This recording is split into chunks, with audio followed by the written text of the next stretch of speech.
العلم نور، العلم نور، العلم نور.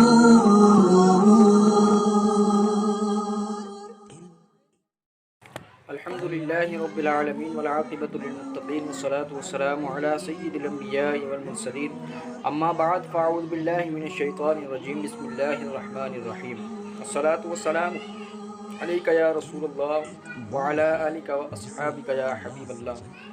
ناظرین، آج ہمارا موضوع ہے دریائے فرات پھٹے گا اور پہاڑ سے سونا کھلم کھلا نظر آئے گا. آج اس پر گفتگو ہوگی.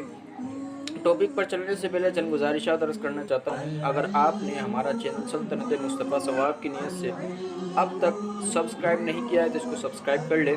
ویڈیو کو ثواب کی نیت سے شیئر کریں. جب تک ویڈیو شیئر ہوتی رہے گی اللہ تبارک و تعالی ہم سب کو ثواب عطا فرماتا رہے گا. ناظرین، دریائے فرات پھٹے گا، پہاڑ سونا نظر آئے گا. مورخین نے لکھا ہے اور محدثین اکرام نے بھی لکھا ہے کہ دریائے فرات پہاڑ کی طرف سے پھٹے گا تو سونا ظاہر ہوگا. لوگ سن کر دوڑ پڑیں گے.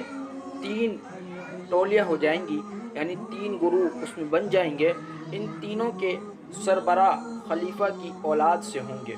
آپ کے سامنے لڑائی کریں گے، یعنی حضرت امام مہدی رضی اللہ تعالی عنہ کے سامنے لڑائی کریں گے. آپ کسی کی طرف داری نہیں کریں گے.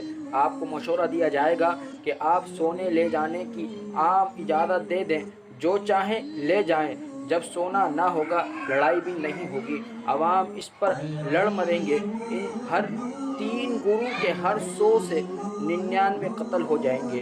یعنی یہ 3 جو گروہ ہوں گے ان میں سے 99 قتل ہو جائیں گے.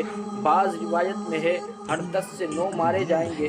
بعض روایت میں ہے ہر ایک کے 9 سے 7 مارے جائیں گے. اور بعض روایت میں ہے ان میں ایک مرد کہے گا امید ہے کہ میں نجات پا جاؤں گا. اللہ اکبر. اسی صحیحین میں لکھا ہے کہ جو اس سونے کے نکلنے کے وقت موجود ہو وہ سونا لینے نہ جائے. سبحان اللہ.